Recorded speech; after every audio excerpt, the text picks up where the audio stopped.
दर्शन की 93वीं कक्षा। योग दर्शन के तृतीय पाद विभूति पाद का 14वां सूत्र, उसका अभ्यास भाष्य चल रहा था। पीछे 3 प्रकार के परिणाम बताए: धर्म परिणाम, लक्षण परिणाम और अवस्था परिणाम। और उस प्रसंग में धर्म और धर्मी ये भी विषय आया। तो 14वें सूत्र में धर्मी का विषय चल रहा है। धर्मी किसे कहते हैं और धर्म और धर्मी के परस्पर संबंध हैं, किस प्रकार से हम उन धर्मों को जानते हैं। शांत, उदित और अव्यपदेश्य, इस रूप में सभी धर्मों का वर्गीकरण कर दिया गया। क्योंकि धर्म कभी अनागत अवस्था में होते हैं, कभी उदित अवस्था में होते हैं, वर्तमान में होते हैं और कभी अतीत में होते हैं। तो इसका विषय आगे और देखेंगे। पिछले पाठ में से किन्हीं को कुछ पूछना है तो पूछ सकते हैं। हाँ आचार्य जी, सूत्र संख्या 14 है जी। हाँ शांतोदित अव्यपदेश धर्मानुपाति धर्मी। हाँ। इसका जो पहला ही अनुच्छेद है उसमें धर्मी को समझाते हुए पहले तो बोले हैं कि तीसरी पंक्ति में तत्र वर्तमानः स्वव्यापारम अनुभवन् धर्मी धर्मांतरेभ्यः शांतेभ्यश्च अव्यपदेशेभ्यश्च भिद्यते बोला है। ऐसा लग रहा है कि ये जो धर्मी है वो जो धर्मांतर, शांत और अव्यपदेश धर्म है उनसे भिद्यते, भिन्न होता है। नहीं, इसको उस अर्थ में नहीं कह रहे हैं कि धर्म अलग है धर्मी अलग है, इस रूप में नहीं कह रहे हैं। धर्मी में जब कोई धर्म उदित हो गया है, कभी कोई धर्म उदित हो गया है, तो उससे वो धर्मी भिन्न भिन्न प्रतीत होने लगता है। ये भिद्यते का अर्थ है। जैसे कि कच्चा फल है, कच्चा आम है, अभी उसमें हरापन है, ये कुछ धर्म आए हुए हैं। अब उसका पीलापन या मधुरता या सुगंध ये अभी अनागत है, ये आगे आएंगे। तो एक ही धर्मी जो भिन्न भिन्न रूप में हमें दिखाई देता है, वो शांत, उदित, अव्यपदेश इन धर्मों के कारण से दिखाई देता है। जो मिट्टी पिंड के रूप में दिख रही है, वो कभी घट के रूप में दिख रही है, कभी कपाल के रूप में दिख रही है, तो वो ही पिंड मृत भिन्न भिन्न रूप में दिखाई दे रहा है ना। कारण शांत, उदित और अव्यपदेश है। तो भिद्यते मतलब वो ही द्रव्य अपने आप में अलग अलग रूपों में आ रहा है। इस तरह से फिर देखिए पंक्ति को। हाँ, तत्र वर्तमान स्वव्यापारम अनुभवन धर्मी, ऐसा धर्मी जो वर्तमान है, विद्यमान है और अपने व्यापारों का अनुभव कर रहा है किसी का, ऐसा करता हुआ धर्मांतरेभ्य है, दूसरे धर्मों से। कौन से धर्मों से? शांतेभ्यश्च अव्यपदेशभ्यश्च भिद्यते। भिद्यते क्रिया का कर्ता धर्मी है, धर्मी भिद्यते। तो उनसे शांत और अव्यपदेश्य से के कारण से भिन्न भिन्न होता है। कि किसी अवस्था में कोई कच्चा आम है और कोई पक्का आम है। अब कच्चे आम में पीलापन आदि अभी अव्यपदेश्य है, अनागत है, और एक पक चुका है। तो एक आम कच्चा है, एक आम पक्का है, तो दोनों में हमें भेद कैसे पता लग जाता है? उसका एक कारण इन धर्मों का, जिसमें जो धर्म वर्तमान है वो है, लेकिन बाकी अनागत हैं या तो अतीत हो चुके हैं। इसके कारण से उन में भिन्नता होती है, अनेकों में भी, अनेक धर्मियों में भी। और एक धर्मी भी पहले तो ये था और अब तो ये है, पहले तो ये बच्चा था और आज वृद्ध हो चुका है। व्यक्ति वही है, धर्मी वही है, लेकिन फिर भी ये जो भेद आ गया है। ऐसे ही चित्त के लिए भी लगाएंगे कि चित्त में, चित्त तो वही है, लेकिन धर्मों के भेद से वो ही चित्त जैसे बदल गया हो, ऐसा प्रतीत होता है। मेरा तो मन ही बदल गया बिल्कुल, इसका दिमाग ही बदल गया बिल्कुल। तो यूं द्रव्य तो वही है, धर्मों के बदलने से धर्मी का बदलना हम व्यवहार में लाते हैं, वो बात है। इसी के आगे यदा तो सामान्येन समन्वागतो भवति तदा धर्मी स्वरूप मात्रत्वात् कोसो केन भिद्यते। तो यहाँ पर जो सामान्येन समन्वागतो भवति बोला है, हाँ। इससे फिर जो सामान्य रूप से वो समानुगत होता है, ये उसके साथ साथ रहता है। हाँ। तो फिर यहाँ पर सामान्य रूप से कहने का कभी उसके अंदर कोई धर्म ना होना या ना होना नहीं, उभरा हुआ नहीं है, कोई उभरा हुआ नहीं है। जैसे कि यदातु धर्म सामान्य न धर्मी समन्वागत, जब धर्म धर्मी में सामान्य रूप से अन्वित होता है, विशेष रूप से अन्वित नहीं होता है। अब किसी में अनागत धर्म बहुत सारे हैं, अब कौन कौन से हैं, अनेक हैं, प्रकट नहीं हो रहे। उन अनागत अनेक धर्मों के आधार पर किसी में भेद नहीं किया जा सकता एक जैसी चीजों में। जैसे लकड़ी है, लकड़ी के बहुत सारे टुकड़े रखे हुए हैं। अब लकड़ी में भेद हम उस तरह कर सकते हैं कि विशेष अभिव्यक्ति की, एक अभी जल रही है और एक ठंडी है, बिना जली हुई है। ये तो अभिव्यक्ति हो गई उसके जलने की। लेकिन अगर बिना जले बहुत सारी लकड़ियां रखी हैं, अब उनके कुछ धर्म प्रकट हैं, अब रूप रस या तो गंध आकार प्रकार वो तो सामान्य है ही, उसमें तो कोई विशेष बात नहीं है। अग्नि का विशेष धर्म क्या, जलना है, ताप देना है, वो अभी किसी में आया नहीं है, तो बस सामान्य रूप से रह रहे हैं वो। इस लकड़ी में भी वैसा ही, इस लकड़ी में भी ऐसा ही। कि जब जलते हैं तो भेद करेंगे, ये ज्यादा जल रही है, ये अभी कम जल रही है, या ये नहीं जल रही है, ये बुझ चुकी है। नहीं तो सामान्य रूप से भाई अग्नि है इनमें। तो यहाँ पर जो भेद करने की बात है, तो जब विशेष रूप से जब धर्म प्रकट होता है, जी तो तब धर्मी में जो उसके व्यापार के कारण जो अलग अलग भिन्न भिन्न व्यापार हमें दिख रहा है, हाँ, उसको बताना चाहेंगे। उसको बता रहे हैं, उसके आधार पे धर्मी में भेद होता है। तो जो अभिव्यक्ति कब होती है, जब वो वर्तमान लक्षण में आ जाता है, जी अभिव्यक्त हो जाता है। अभिव्यक्त होना है, उभर गया है, उदित हो गया है, उसी को तो हम वर्तमान कहते हैं। जी। और जब नहीं है, ऐसी सोए पड़े हुए हैं, तो पता ही नहीं अब कोई चलता। छोटा बच्चा है और उसमें युवावस्था भी सुप्त है, अभी अनागत है, और वृद्धावस्था भी अनागत है। तो युवावस्था और वृद्धावस्था सामान्य रूप से है, बस रह रही है, ठीक है। इस रूप में यहां पर लेंगे। हाँ, और इसी सूत्र में दूसरा अनुच्छेद, हम्म उसकी जो चौथी पंक्ति है, किमर्थम अतीतस्य अनंतरा न भवन्ति वर्तमानाः, इसके उत्तर में कहा पूर्व पश्चिमताया अभावात्। हम्म तो ये एक बार स्पष्ट। तो इन्होंने समानंतर शब्द को खोला था पहले। तो समानंतर का, अनंतर का मतलब होता है बाद वाला। और जब हम बाद वाला बोलते हैं तो एक पहला और एक उसके पश्चात, ये दो सापेक्ष कथन होगा ना। समानंतर कहेंगे उसके बाद में होगा, और इसमें भी विशेष क्रम होगा।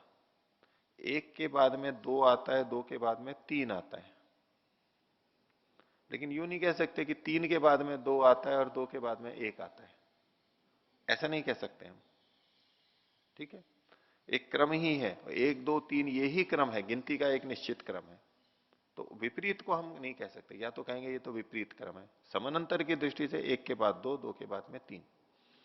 ऐसे ही तीनों परिणामों में पहले अनागत आएगा, फिर वर्तमान होगा, और फिर अतीत होगा, ये क्रम है। तो अब इन तीनों में कौन किसके समानांतर है, तो एक और दो में है। एक के बाद में तत्काल दो आता है, और दो के बाद में तीन आता है, यहां समानांतरता है। लेकिन तीन के बाद में दो, ये समानांतर नहीं है, और एक भी समानांतर नहीं है। इसी तरह से अनागत और वर्तमान में समानांतरता है। अनागत पूर्व है और वर्तमान पश्चात है, ये समान पूर्व पश्चिमता हो गई, तो इसलिए समानांतरता हो गई। और वर्तमान और अतीत, वर्तमान और अतीत में वर्तमान पूर्व में है और अतीत पश्चात में है, तो इनमें भी पूर्व पश्चिमता हो गई, तो इनमें भी समानांतरता हो गई। लेकिन अतीत और वर्तमान में समानांतरता नहीं है। वैसे तो पास पास में है, यानी दो के बाद में तीन आता है, दो और तीन पास पास हैं, लेकिन तीन के बाद में दो आता है, ऐसा कथन नहीं होगा। ऐसे ही अतीत के बाद में वर्तमान को समानांतर नहीं माना गया है, ये तात्पर्य।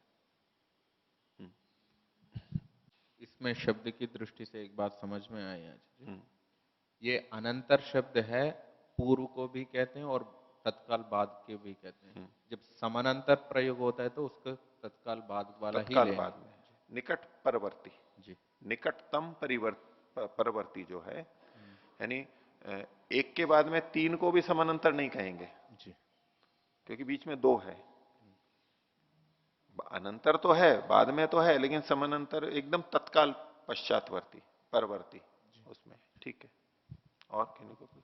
हाँ, अगर समानांतर का अर्थ बाद में लेंगे तो जैसे सबसे अंतिम पंक्ति इसी अनुच्छेद की, तद अनागत एवं समानांतरो भवति वर्तमानस्य, तो वर्तमान के बाद में ऐसा अर्थ निकलेगा। हाँ, इसको पूर्व निकटवर्ती मानना पड़ेगा। यहां इस जगह पे इस पंक्ति में निकट पूर्ववर्ती, इनमें क्रम बनता है। निकट पूर्ववर्ती अर्थ यहां पर प्रयुक्त है, नहीं तो निकट पश्चातवर्ती अर्थ यहां घटेगा ही नहीं इस पंक्ति में। निकट पूर्ववर्ती, निकट पूर्ववर्ती, इनमें पूर्व पश्चिमता है, पूर्व पश्चिमता है। यहां निकट परवर्ती, पूर्ववर्ती, पूर्व निकटवर्ती ही अर्थ लेना पड़ेगा इस जगह तो। ठीक है, एक जैसे सामने से अर्थ भी करते अनंतर का, व्यवधान रहित, व्यवधान रहित अनंतर हो गया, केवल उसी को लेंगे तो भी। हाँ ले सकते हैं। ठीक है,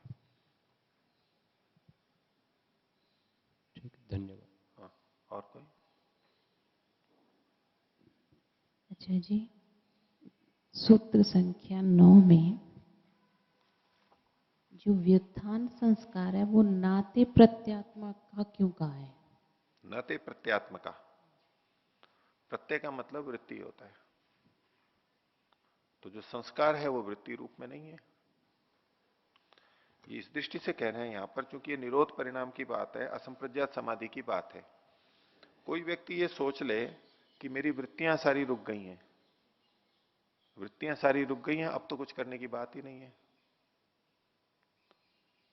तो ये कहना चाहते हैं कि ये जो व्युत्थान संस्कार हैं ये प्रत्यात्मक नहीं है। कोई ये ना समझ ले कि प्रत्यय रुक गए हैं, वृत्तियां रुक गई हैं, तो मतलब बस अब सब ठीक हो गया, अंतिम स्थिति प्राप्त हो गई है।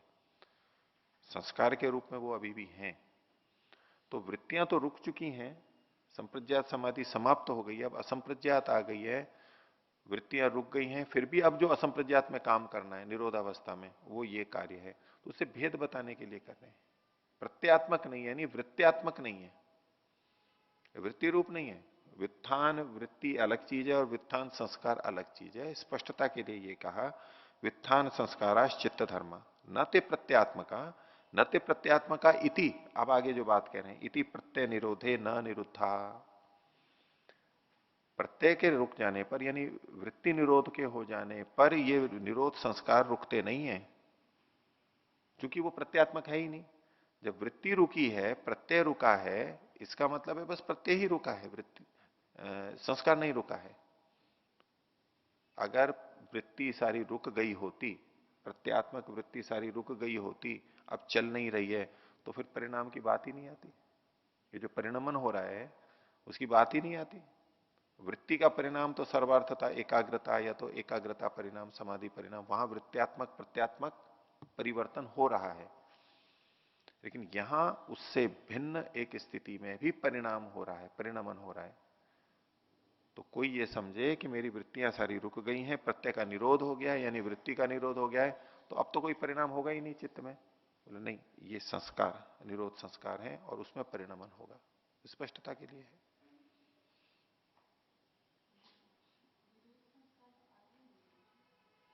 आगे भी वही बात कहा, निरोध संस्कार अपनी चित्त धर्म, निरोध संस्कार भी चित्त के धर्म है। निरोध में वृत्ति की तो कोई कल्पना है ही नहीं, क्योंकि वो वृत्ति होती ही नहीं है। निरोध शब्द से तो पता लगता है कि भाई ये वृत्तियां रुक गई हैं, लेकिन व्युत्थान शब्द में कोई उसको वृत्ति समझ सकता था, तो बोले नहीं, वृत्ति तो रुक चुकी है, अब ये संस्कार रूप में जो निरोध व्युत्थान है, व्युत्थान धर्म है, उसकी चर्चा चल रही है। निरोध संस्कार का अगर ये शब्द सही है तो उपादान क्या है? उपादान, आप उपादान शब्द को भिन्न अर्थ में ले रही हैं। मैं शब्द उत्तर तो दूंगा आपको, लेकिन आपको उपादान शब्द का प्रयोग वो पूरी तरह से स्पष्ट नहीं है। उसमें एक उपादान होता है मेटीरियल कॉज, जो कि द्रव्य होता है। तो द्रव्य ही हमेशा उपादान कारण होता है, ये ठीक बात है। लेकिन एक उपादान कारण होता है कि वो बना किससे है, वो बना किससे है। तो जब हम द्रव्य को उपादान कारण लेते हैं कार्य द्रव्यों के संदर्भ में, वो दृष्टि रखते हुए आप यहां पर प्रश्न कर रही हैं, जबकि यहां वो उस तरह से लेना नहीं है।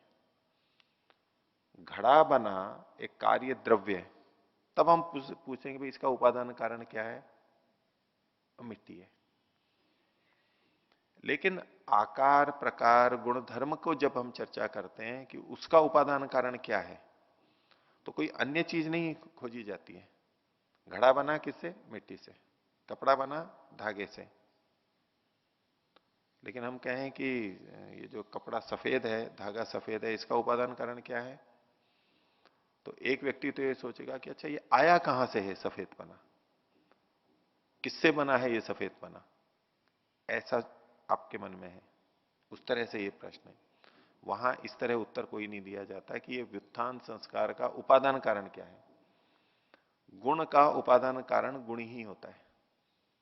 कोई भी गुण हो उसका उपादान कारण गुण ही होता है। तो व्युत्थान संस्कार का उपादान कारण क्या है, व्युत्थान संस्कार कहां रहते हैं, चित्त में रहते हैं, चित्त उपादान कारण है। लेकिन आप चित्त उत्तर नहीं सुनना चाह रही हैं, आप सुनना चाह रही हैं बना कैसे है। जैसे मिट्टी, घड़ा बना है किससे बना, मिट्टी से बना है। व्युत्थान संस्कार बने किससे हैं, किसी और से, वो स्पष्ट हो। तो आपका उत्तर है, अब मैं ये तो मैंने विवेचना कर दी, आपका प्रश्न ये था कि व्युत्थान संस्कार का उपादान कारण क्या है, चित्त है। उसका भी चित्त है। सभी गुणों का उपादान कारण उनका अपना गुण ही होता है। किसी भी गुण को ले लीजिए। और यही बात क्रिया पे भी लगती है, कर्म पे भी लगती है। किसी क्रिया का उपादान कारण, नहीं नहीं, प्रवृत्ति कारण नहीं, उपादान कारण द्रव्य ही है। गुण और क्रियाएं द्रव्याश्रित होती हैं, तो उपादान कारण हमेशा द्रव्य ही होता है। लेकिन कार्य द्रव्य का उपादान कारण अलग दृष्टि से देखा जाता है, और गुण और क्रिया का उपादान कारण वो वस्तु सभी गुणों पे लगेगा। तो व्युत्थान संस्कार भी एक धर्म है, धर्म परिणाम है, धर्म की बात है। धर्म है तो इसका जो धर्मी है वही उसका उपादान कारण है, उसका उपादान है। चाहे निरोध संस्कार हो चाहे व्युत्थान संस्कार हो, दोनों ही धर्म है और दोनों ही चित्त में रहते हैं। चित्त, ये तो इन्होंने कई बार लिखा ही है, चित्त में रहते हैं, वही उपादान कारण है। अब पूछिए।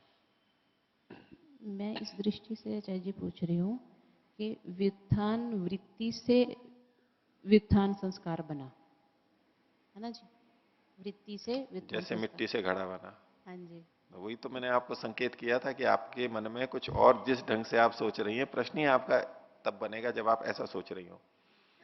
तो वृत्ति से जो व्युत्थान संस्कार बना है, वृत्तियां व्युत्थान संस्कार का उपादान कारण नहीं होगी, वो निमित्त कारण कहलाएंगे।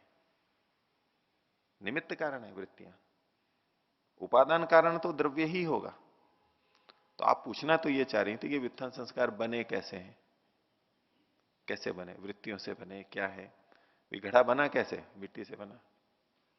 पर उसके लिए आपने उपादान शब्द का प्रयोग किया, जो कि दार्शनिक दृष्टि से आपके प्रश्न के अनुरूप शब्द का प्रयोग नहीं हुआ उसके अंदर। तो आपका अगर प्रश्न यह है कि व्युत्थान संस्कार बने कैसे, वृत्तियों से बनेंगे।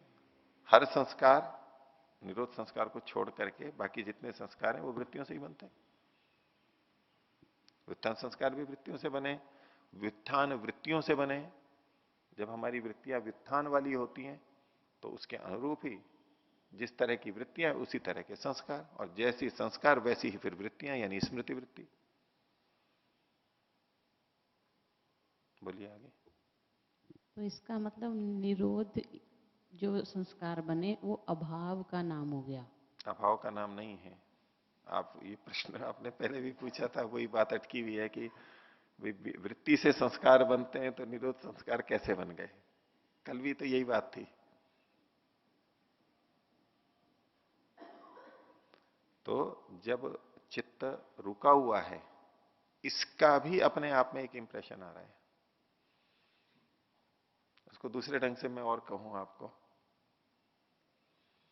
कि टेप रिकॉर्डिंग चल रही है, उसमें जब जब बोलते हैं, बोलना वृत्ति हुआ और उस पर जो इमेज बन रही है, छाप पड़ रही है, वो संस्कार हुआ।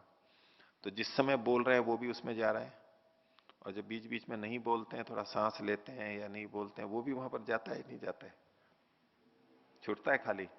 उसकी भी एक इमेज होती है कि भाई ये खाली है यहाँ पर, वो खाली खाली के रूप में होता है, लेकिन वो भी तो वहां पर अंकित होता है।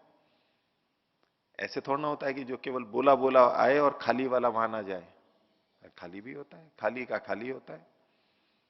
तो निरोध अवस्था में जब वृत्तियां नहीं है, चित्त खाली है, वृत्ति की दृष्टि से खाली है, तो वैसे ही उसकी इमेज पड़ेगी वहां पर, उसी को निरोध संस्कार कह रहे हैं।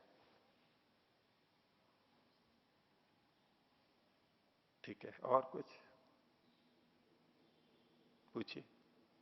जैसे हमने ये किया कि मिट्टी से घड़ा बना, तो उसके धर्म परिवर्तित हुए, उसके लक्षण बदले और उसकी अवस्था में बदलाव आया। चित्त को हम कंपैरेटिवली नित्य मानते हैं बचपन से लेके या जब तक, तो चित्त में सत्व रजस तमस की प्रपोर्शन में चेंज होती है, उनकी कॉन्फ़िगरेशन चेंज होती है, उनकी प्रॉपर्टी, उनके धर्म और लक्षण कैसे चेंज होते हैं? ना तो उनकी क्वांटिटी बदलती है, यानी मात्रा नहीं बदलती है। वो जो चित्त बना हुआ है, जितने सत्व के कण हैं, जितने रज के कण हैं, जितने तम के कण हैं, वो सारे जू के तू हैं, मात्रा नहीं बदलती है। तो उनका अनुपात, समानुपात या तो प्रोपोर्शन जो है उनका, वो भी नहीं बदलेगा। दो आपने पूछी दो बातें, तो इसमें कोई बदलाव नहीं आएगा। बदलाव किस में आएगा? उनकी अभिव्यक्ति और अनभिव्यक्ति में। कभी कोई उभरेगा, कभी कोई उभरेगा। जो बच्चों के कार्यक्रम में मैंने कल उदाहरण दिया था, या तो स्टेडियम में लोग बैठे रहते हैं और वो लिखा हुआ यूं ऊपर उठा देते हैं तो अलग दिखने लग जाता है, कुछ और होता है, कुछ उभर जाता है, कुछ नहीं उभरता है।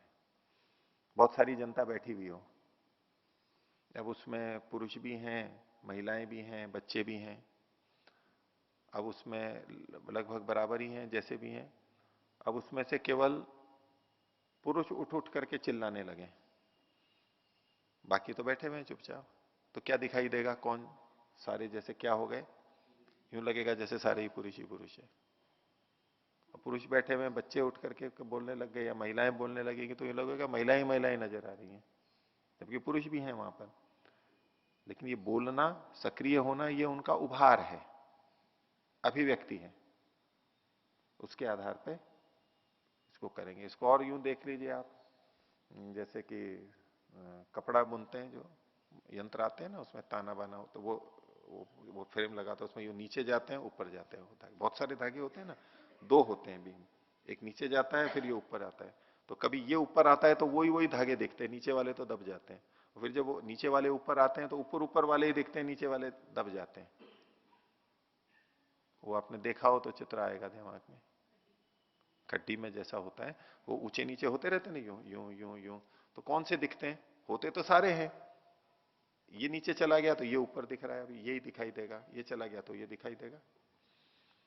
समुद्र में, तालाब में मछलियां हैं, सारी हैं जितनी हैं, अब जो ऊपर आ गई वो दिखेंगी, और जो नीचे है वो नहीं दिखेंगी, वो लगेगा जैसे है ही नहीं कुछ। फिर दूसरे ऊपर आ गए, वो कोई बड़ी मछलियां आ गई, छोटी भाग गई वहां से, तो वो बड़ी बड़ी ही दिखाई देंगी, जैसे वही वही है सब कुछ। तो ऐसे इनका सत्वर स्तंभ का उभार होता है। उनकी रचना मात्रा तो जैसी है वैसी ही है। सत्वगुण जब सक्रिय और निष्क्रिय दोनों अवस्था में, जैसे रज और तम भी सक्रिय निष्क्रिय दोनों होते रहते हैं। तो जैसे कहीं सैनिक लोग पहरा देते हैं, काम करते हैं, एक विश्राम करते हैं, एक काम कर रहे हैं, ये फैक्ट्री में है, अलग अलग पारियां लगी हुई हैं, तो जो कार्य कर रहे हैं तो वही वही दिखाई देंगे जैसे यही यही कार्य कर रहे हैं। जबकि वो 8 घंटे करेंगे, 8 घंटे दूसरे हैं, वो भी सो रहे हैं, अपना दूसरा काम कर रहे हैं। तो जो उभर करके आए क्रियाशील हो वही वही दिखाई देंगे, बाकी तो यूं लगेगा कुछ है ही नहीं। हम कहीं गए, उसमें जब मैं देखा वही वही कर्मचारी दिखते हैं, दूसरे बोले वो तो आप तो दिखे ही नहीं, कभी थे ही नहीं। बोले आप ऐसे समय में आए जब हम कार्य नहीं करते, दूसरे करते हैं। तो ये उभार मात्र होता है, ऐसा समझ में आता है। आगे चलते हैं। तो योग दर्शन के तृतीय पाद, विभूति पाद का 14वां सूत्र, जिसमें बताया इन्होंने शांत, उदित और अव्यपदेश्य धर्म में रहने वाला, उसका अनुसरण करने वाला, उन सब में रहने वाला धर्मी होता है। ये तो परिवर्तित होंगे, धर्म शांत, उदित और अव्यपदेश स्थितियों में जाते जाएंगे, यानी इनमें लक्षण परिणाम होता रहेगा, पर धर्मी इन सब जगह विद्यमान है, जो जो इनमें सब सर्वत्र विद्यमान है, उसको धर्मी नाम से कहा जाता है। इसमें यह भी चर्चा चलती रहती है, न्याय दर्शन में भी ये बात आई कि धर्मी होता है या नहीं होता है। एक तो है कि केवल धर्म ही धर्म होता है, गुण ही गुण होते हैं, धर्मी कुछ नहीं होता है। यानी अवयवी, अवयव और अवयवी, कि अवयव अवयवी ही होते हैं और अवयवी नहीं होता है। धर्म धर्म होते हैं, धर्मी नहीं होता है। धर्मों से अलग कोई धर्मी बताओ, कोई है नहीं, इसलिए धर्मी मानना नहीं चाहिए, नहीं मानना चाहिए। ये पूर्व पक्ष है। सिद्धांत पक्ष में यही चर्चा काफी चली है वहां पर कि नहीं, इसके अतिरिक्त धर्मी भी हमें मानना होता है। ये उसी बात को लेते हुए, वो भी इनके मन में है, पृष्ठभूमि में लिखते हुए कि धर्मी होता है, धर्मों से अतिरिक्त, धर्मों से अतिरिक्त धर्मी भी होता है, ये भी सिद्ध करेंगे। इसी के साथ साथ ये बात आ रही है। तो पीछे जो हमने भाष्य देखा था, जितना भाष्य देखा, उसमें शांत और उदित के बारे में इन्होंने चर्चा कर दी। अव्यपदेश्य की बाकी है, जिसको अभी यहां से प्रारंभ कर रहे हैं। अथा अव्यपदेश्या के, अव्यपदेश्य धर्म कौन से होते हैं, भविष्य में आने वाले, ये कैसे होते हैं, कौन होते हैं? तो इसका उत्तर दिया, सर्वम सर्वात्मकमिति, सब कुछ होता है। सर्व से जो पहला सर्व है, उसका मतलब है पदार्थ, वस्तु। सब वस्तुएं सर्वात्मकम, सभी धर्मों वाली होती हैं, सब में सब होते हैं। जो अनागत धर्म है वो सब में सब होते हैं, कम या ज्यादा हो सकते हैं, लेकिन सब में सब होते हैं। इस दृष्टि से इनका कथन है। इसको खोल के आगे बताएंगे, लेकिन इन्होंने उत्तर दिया सर्वम सर्वात्मकमिति,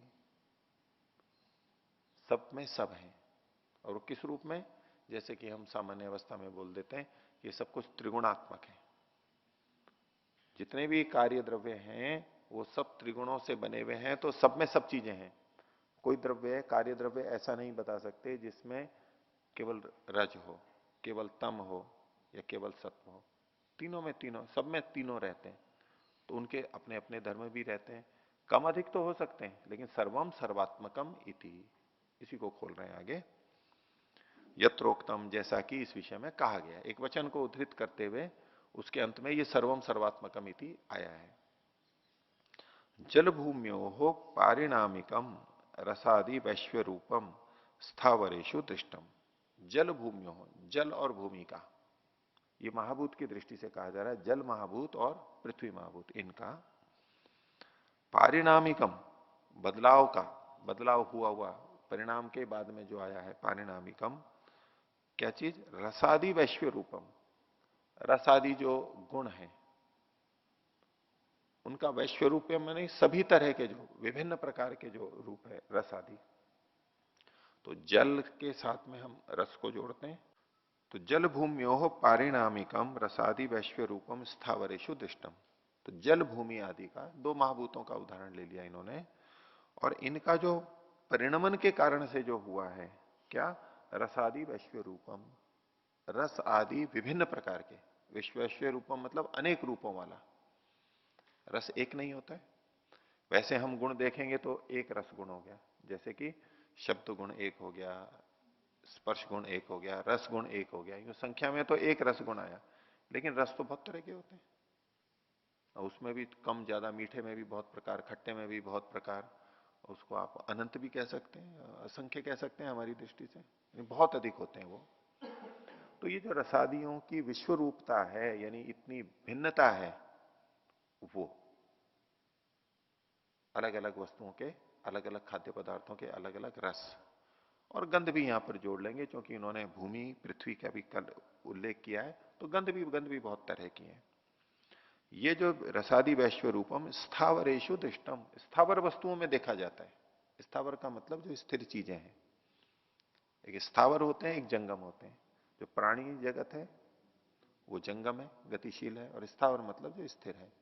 आप पेड़ पौधों में भी ले सकते हैं इसको स्थावर शब्द से, और दूसरी चीजों में भी जो जड़ पदार्थ हैं बिल्कुल ही, उनको भी स्थावर में ले सकते हैं, नहीं तो पेड़ पौधों को भी स्थावर कह देते हैं। तो उनमें इनमें जो विभिन्न रस आए हैं उसका कारण क्या है कि जल भूमि आदि का जो विशेष परिणाम हुआ, कहीं कोई कितना है कहीं कोई कितना है, उनमें न्यूनाधिकता है, तरतम भेद के कारण से, मात्रा की न्यूनाधिकता के कारण से वह रसों में इतने भेद है। यानी द्रव्य घटक में भेद है, इसलिए गुणों में भी भेद दिखाई दे रहा है, हमारे को अनुभव में आ रहा है। तो रसादि भूमियो हो पारिणामिकम, नहीं, जल भूमियो हो पारिणामिकम रसादि वैश्व रूपम स्थावरेशु दृष्टम, यहां देखा जाता है।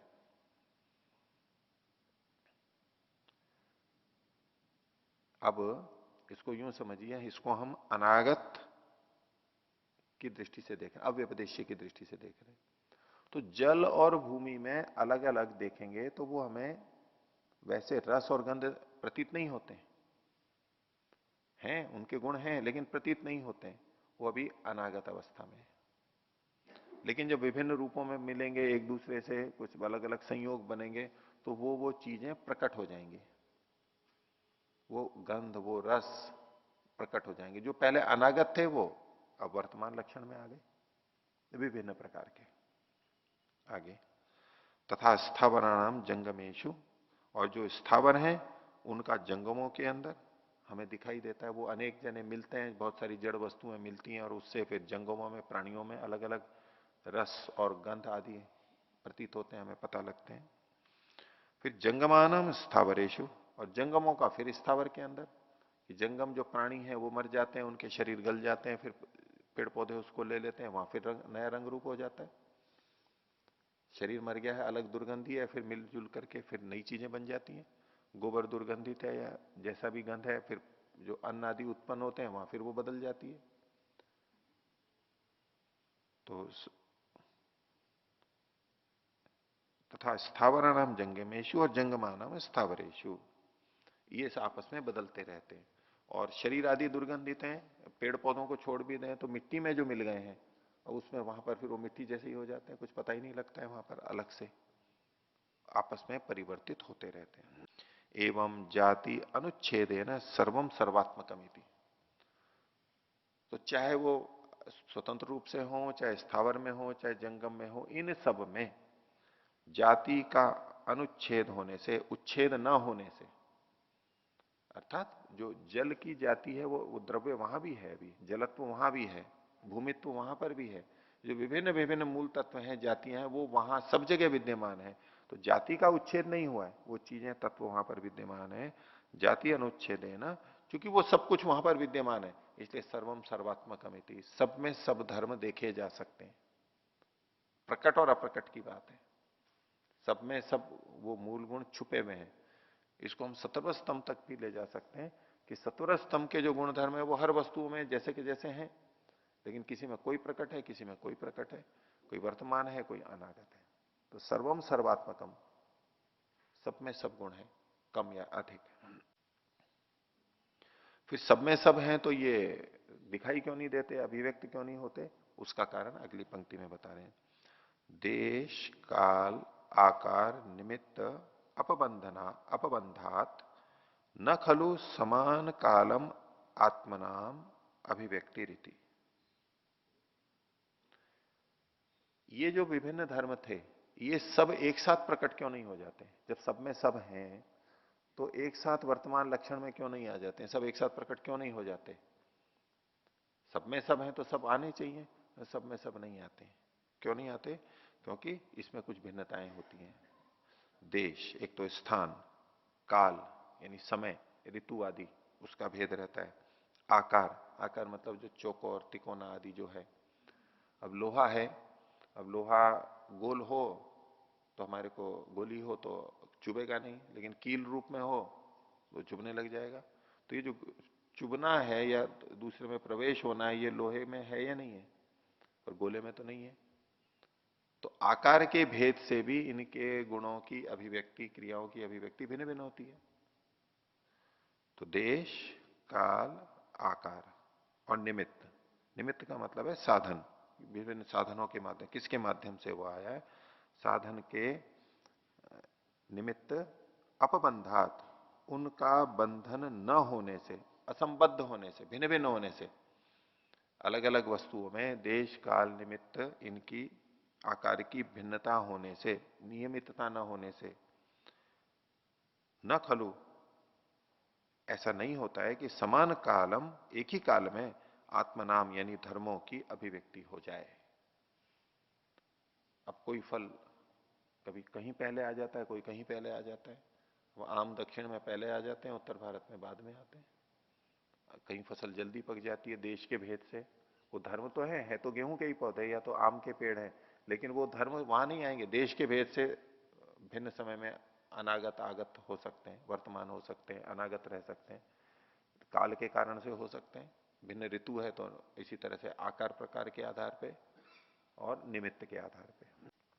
कच्चे फल हैं, अपने आप पक रहे हैं, और उसमें निमित्त के रूप में जो औषधियां आदि आजकल रख देते हैं, रसायन रख देते हैं, तो एक वो निमित्त आ गया, साधन, उससे वो कि कोई जल्दी पक जाएगा। टूटे एक साथ हैं, एक ही पेड़ से, एक ही जैसी स्थितियां हैं लगभग, लेकिन कुछ में मसाला रख दिया वो जल्दी पक जाएंगे, मसाला नहीं रखा तो देरी से पकेंगे। और जो वैसे रख रखे हैं वो भी पकेंगे धीरे धीरे, क्योंकि प्रकाश ताप आदि के कारण पक रहे हैं। लेकिन उसको उठा करके यदि हमने शीतल यंत्र में रख दिया है तो वहां वो भी प्रक्रिया नहीं होगी। तो निमित्त के कारण से भी इनमें भेद आते हैं। क्यों एक ही चीज पक गई है और क्यों एक ही होते हुए भी वो नहीं पकी है या कम पकी है, निमित्त का भेद होगा। और मसाला भी जहां ज्यादा लग गया है, पास में है, तो वहां एकदम से पक जाएगा, उसका दूसरा भाग कच्चा होता है। जो हम ऐसे कृत्रिम जो फल आते हैं उसमें कई बार ये भिन्नता होती है, दूसरी तरफ बिल्कुल कच्चा पड़ा है और उधर पक गया और वहां सड़ने भी लग गया। तो निमित्त के भेद से भी इन धर्मों में भिन्नता होगी। सबके सब धर्म एक साथ नहीं आएंगे, उसमें निमित्त का भी भेद रहता है।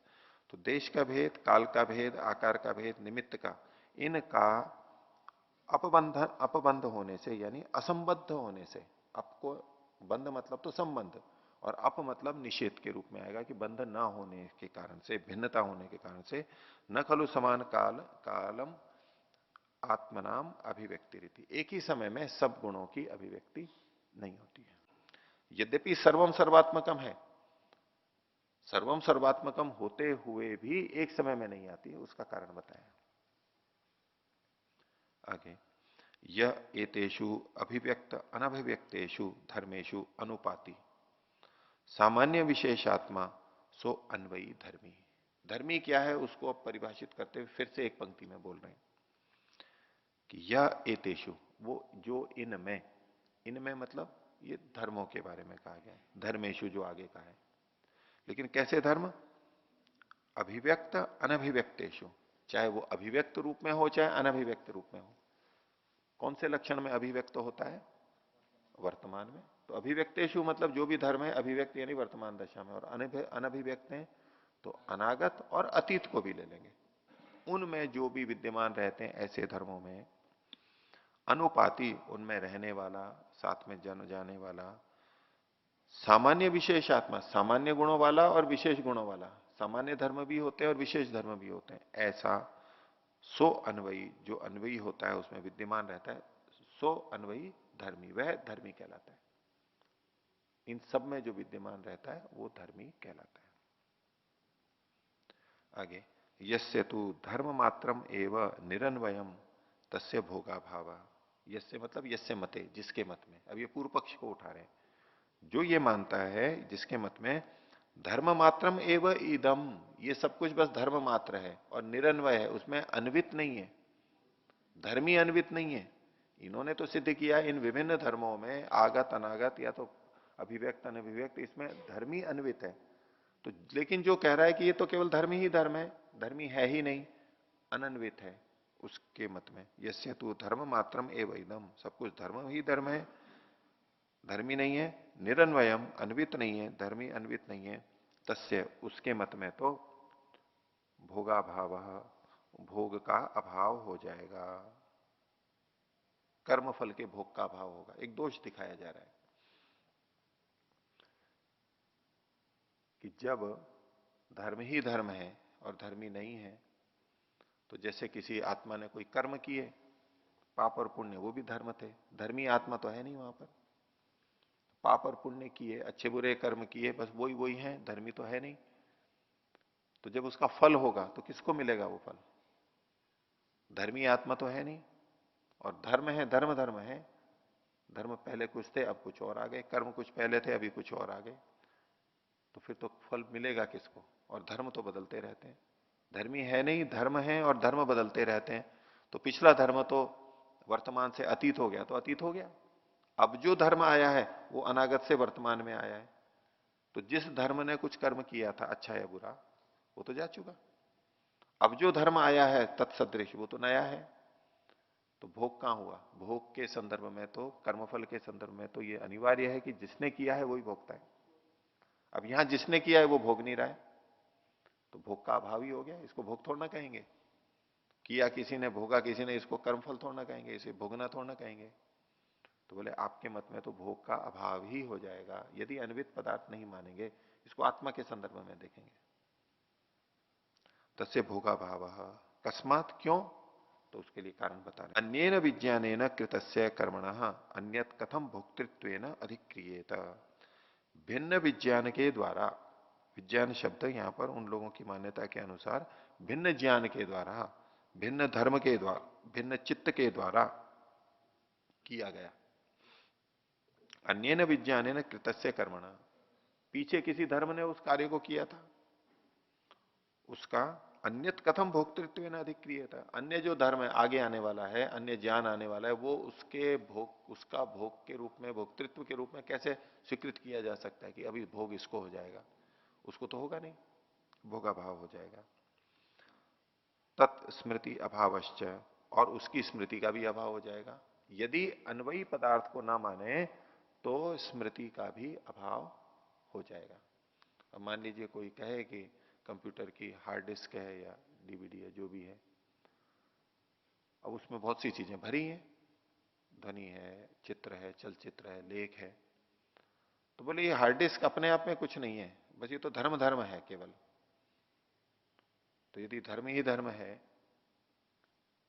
तो धर्म में कुछ भी नहीं है, तो बाद में जब हम उससे निकालते हैं वो कहां से आ गया? धर्म धर्म है, धर्म तो रहेगा कहां पर? फिर चला गया वो तो। धर्म था उस समय, क्रिया हुई, लेकिन बाद में जो फिर निकल करके आता है, तो बाद में तब निकल करके आता है जब वही हार्ड डिस्क रहती है, वही पेन ड्राइव रहता है, तो उसमें से निकल करके आता है। वही कैसेट रहता है तो निकल के आता है। ऐसे ही यहां पर अन्वित पदार्थ चित्त, वो स्वीकार करना होता है, तब स्मृति आती है। नहीं तो पहले जिसने किया उसका छाप वहां पड़ी, वो चला गया, अब दूसरा आ गया। क्षणिक बात में तो ऐसा ही होता है, दूसरा आ गया तो अब स्मृति कहां से आएगी? तो बोले स्मृति का अभाव भी हो जाएगा। स्मृति अभावश्च, तत्स्मृति अभावश्च। क्यों होगा? तो उसके लिए हेतु का दिया, न अन्य दृष्ट से स्मरणम अन्यस्य इति, दूसरे के देखे हुए का दूसरा स्मरण नहीं कर सकता।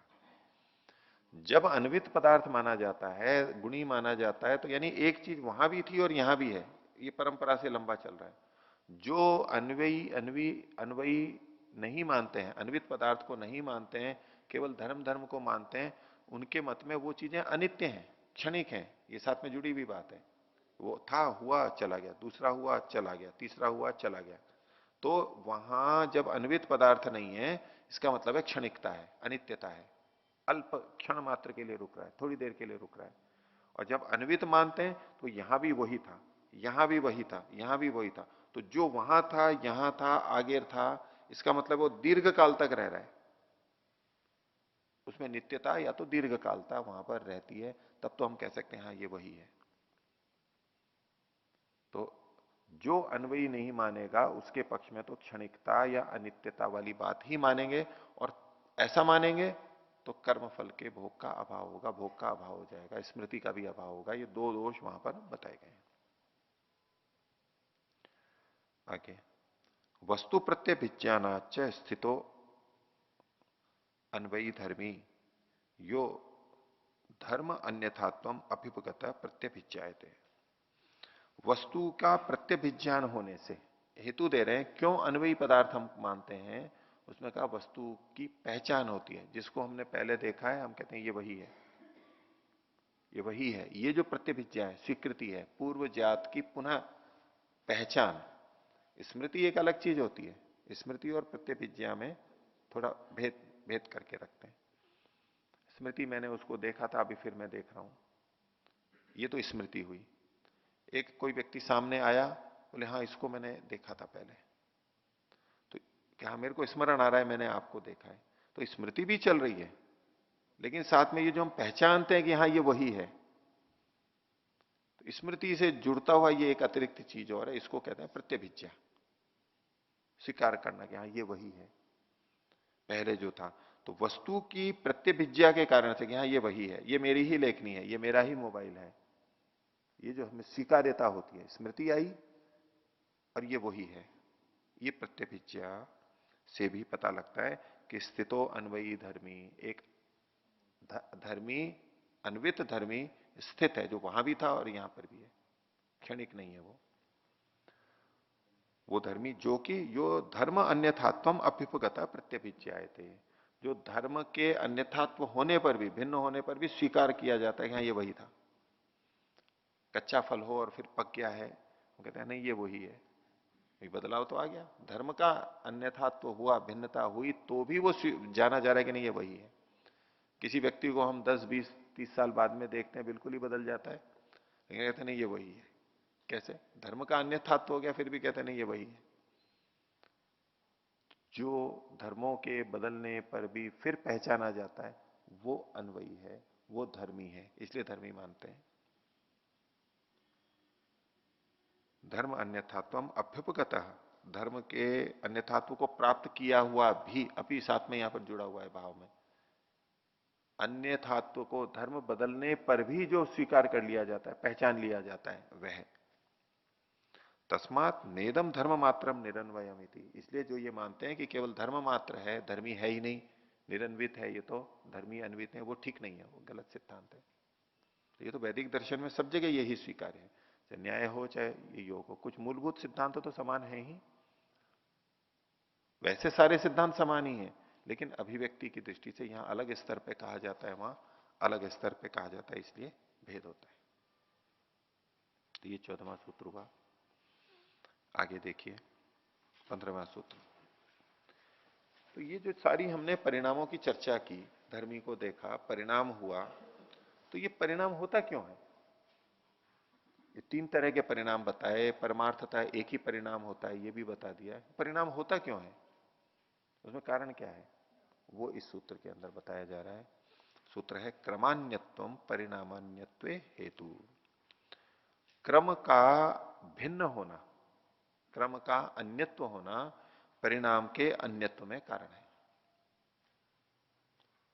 एक क्रम बना तो अलग धर्म परिणाम दिखाई देगा, भिन्न क्रम बना तो भिन्न परिणाम, भिन्न धर्म दिखाई देगा, अलग अलग दिखाई देंगे। मिट्टी में भिन्न क्रम दिया तो दीपक दिखाई देने लग गया, भिन्न धर्म आ गया। उसका क्रम सुराही की तरह कर दिया, एक भिन्न बदल दिया तो सुराही की तरह दिखाई देने लगा, घड़े की तरह दिखाई देने लगा, मटके, ऐसे अलग अलग जो होते हैं।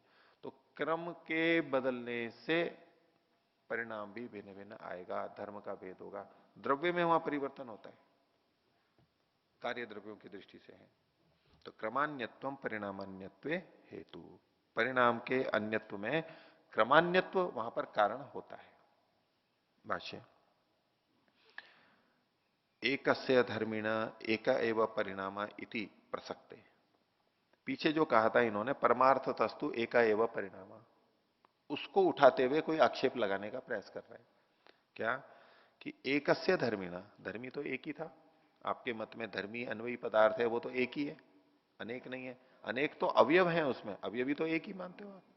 तो एकस्य धर्मिणा एका एव परिणाम, और परिणाम भी एक ही है, ऐसा दोषे प्रसक्ते, दोष के मानने पर कि भाई फिर तो एक ही धर्मी है तो उसमें एक ही परिणाम होना चाहिए, भिन्न भिन्न परिणाम नहीं आने चाहिए, एक ही परिणाम होना चाहिए बस, ऐसा कोई दोष कहे तो दोष के प्रसक्त होने पर उसका उत्तर है क्रमान्यत्व परिणामान्यत्व हेतुर भवती इति। ये सूत्र को उद्धृत किया है, वाक्य को पूरा किया भवती से, क्रम का अन्यत्व परिणाम के अन्यत्व में हेतु होता है। इसको उदाहरण से समझा रहे हैं आगे, तद्यथा, जैसे कि चूर्ण मृत, पिंड मृत, घट मृत, कपाल मृत, कर्ण मृत इति च क्रमः, एक क्रम बताया। मृत सब जगह जोड़ा है, मिट्टी इसलिए जोड़ा है कि यदि मिट्टी नहीं जोड़ेंगे तो इन शब्दों को देखते हुए हम वहां पर धर्मी ही समझने लग जाएंगे। हम घड़ा बोलेंगे तो धर्मी ही आएगा, और जब हम घट मृत बोलेंगे तो घट धर्म हमें प्रतीत होगा और मिट्टी तो धर्मी हमें प्रतीत होगा। इसलिए मृत शब्द सबके साथ में जोड़ा है, मिट्टी। तो पहले चूर्ण मृत था, चूर्ण रूप में मिट्टी थी, उसके बाद पिंड रूप में आ गई, उसके बाद घट रूप में आ गई, फिर टूट गई तो कपाल के रूप में आ गई, और फिर टूट गई तो कण के रूप में आ गई। ये एक क्रम है, इसके अंदर एक अलग अलग चीजें हैं। यो यस्य धर्मस्य समनंतरो धर्म स तस्य क्रम, जो धर्म जिसका क्रम का होता है, इसके बाद ये इसके बाद ये, वो उसका समानांतर होता है, तत्काल बाद वाला होता है। पिंड प्रत्यवते घटा उपजायते इति धर्म परिणाम क्रम, पिंड हट जाता है और उसकी जगह घड़ा उत्पन्न हो जाता है, ये धर्म के परिणाम का क्रम है। धर्म ही तो बदला है, पिंड धर्म से घट धर्म आ गया। और लक्षण परिणाम क्रम क्या होता है? तो लक्षण परिणाम क्रम घटस्य अनागत भावात वर्तमान भाव क्रम, जब पिंड से घट बना तो घट अनागत लक्षण को छोड़ करके वर्तमान लक्षण में आ गया, इसका ये क्रम है। तो घटस्य अनागत भावात वर्तमान भाव क्रम तथा पिंड से वर्तमान भावात अतीत भाव क्रम, तो पिंड के जब में था, पिंड चला गया, अब घट बन गया, तो पिंड जो वर्तमान लक्षण में था, वर्तमान भाव में था, वो अतीत में चला गया। न अतीत से अस्ति क्रम है, अतीत का अब कोई क्रम नहीं होता है, अतीत तो अतीत हो गया, बस जो गया जो गया। अब जो आएगा वो तो नया ही आएगा, वो ही नहीं आएगा। न अतीत से क्रम, न अतीत से अस्ति क्रम, पीछे वाली बात ही है। अकस्मात क्यों? उसी कारण को बता रहे हैं। पूर्व परतायाम सत्याम समनंतरत्वम, पूर्व और परता होने पर ही समानांतरता होती है। इसको चाहे पूर्व समानांतरता या पश्चात दोनों की भी मान सकते हैं। इस संदर्भ में अतीत के बाद में अनागत या तो वर्तमान नहीं आएगा, अतीत तो गया जो गया। तो पूर्व परतायाम सत्यायाम समानांतरत्व, समानांतरत्व होता ही तब है जब पूर्व परता होती है। सातु नास्ति अतीतस्य, अतीत की कोई समानांतरता नहीं है। अतीत के बाद क्या होगा? जन्म हुआ, जन्म के बाद में बच्चा बाल्य अवस्था हुई, युवा अवस्था हुई, वृद्धावस्था हुई और मर गया।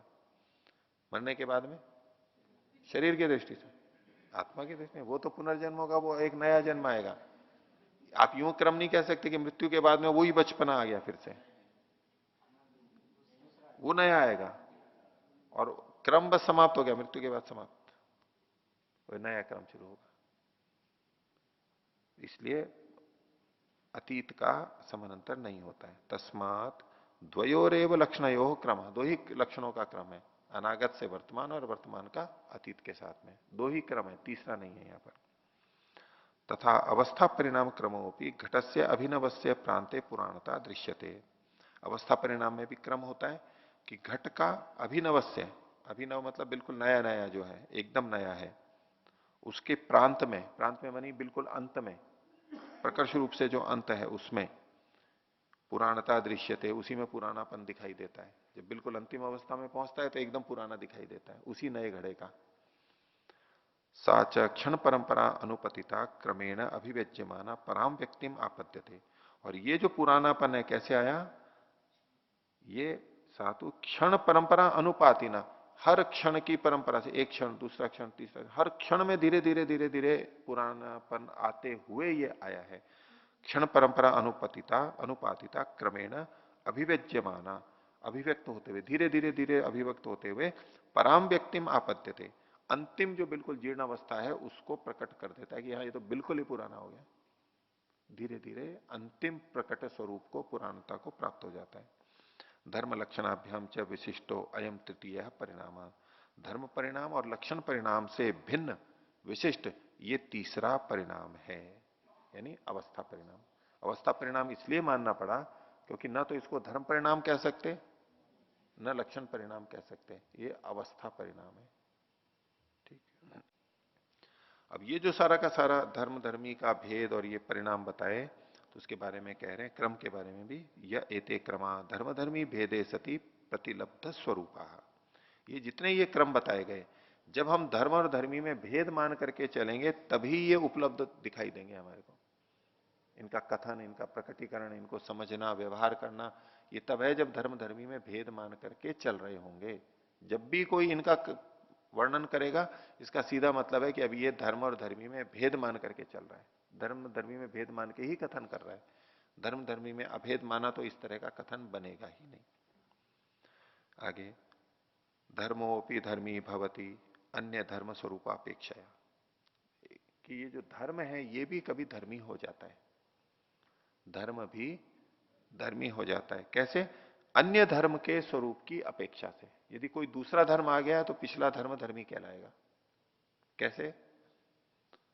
तो जैसे मिट्टी का एक धर्म घट था, घट को हमने धर्म माना था, पिंड एक धर्म था मिट्टी का, घट एक धर्म था।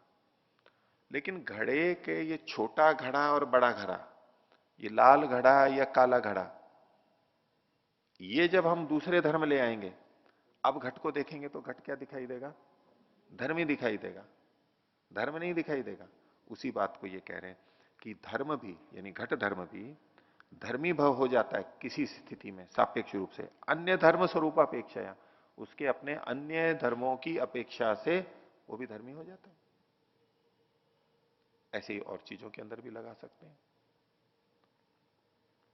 आगे, यथा तु परमार्थ तो धर्मिणी अभेदोपचार, जब बिल्कुल अंतिम रूप से परमार्थतः तत्वतः धर्मी में अभेदोपचार होता है, धर्म धर्मी को एक ही मानते हैं जिस समय में बिल्कुल पूरी तरह से, तब तद्वारेण स एव अभिधीयते धर्म, तो उसके द्वारा यानी इस अभेदोपचार के द्वारा फिर अगर कोई कथन करना चाहता है तो वहां पर स एव, वह धर्मी ही धर्म कहलाता है। वहां जब वो भेद करेंगे तो जो धर्म होगा, बदलाव आएगा, वो धर्मी ही धर्मी बोलते रहेंगे, बस उसमें कोई अंतर नहीं आएगा। तथा अयम एकत्वेनैव क्रमः प्रत्यवभासते, तब एक ही क्रम दिखाई देगा। अभी तो जब हम धर्म धर्मी भेद मान करके धर्म परिणाम, लक्षण परिणाम, अवस्था परिणाम मान रहे हैं, यहां तो भिन्न भिन्न क्रम हमें दिखाई दे जाएंगे। धर्मों का बदलना एक क्रम हो गया, लक्षण का बदलना एक क्रम हो गया, अवस्था का बदलना भी क्रम हो गया। इनमें क्रम है तीनों में, तो तीन तीन क्रम हमें दिखाई दे रहे हैं। लेकिन यदि कोई कहे हम तो धर्म धर्मी अभेद के रूप में कथन करेंगे, तो वो धर्म धर्मी के रूप में ही दिखाई देगा और वहां केवल एक ही क्रम दिखाई देगा। तीन क्रम वो कर ही नहीं सकता है, एक ही क्रम दिखाई देगा। आगे कहा कि चित्त से द्वये धर्म, चित्त के दो प्रकार के धर्म होते हैं। बहुत सारे सबके अपने अपने धर्म है, क्योंकि चित्त योग दर्शन का मुख्य अधिकरण है चित्त वृत्ति निरोध, तो चित्त के बारे में कह रहे हैं चित्त के दो धर्म होते हैं, दो प्रकार के, परिदृष्टाश्च अपरिदृष्टाश्च। परिदृष्ट, परितः दृष्ट, देखे गए यानी अनुभव किए गए, जिनका हम अनुभव करते हैं ऐसे वो परिदृष्ट, और अपरिदृष्ट जिनको हम नहीं देख पाते, नहीं जान पाते, वो भी उसके धर्म होते हैं। धर्म तो धर्म है, हमें चाहे पता लगे चाहे ना लगे। तो परिदृष्ट धर्म और अपरिदृष्ट धर्म दो प्रकार के होते हैं। वो कौन कौन से हैं इसकी चर्चा आगे देखेंगे। प्रणव।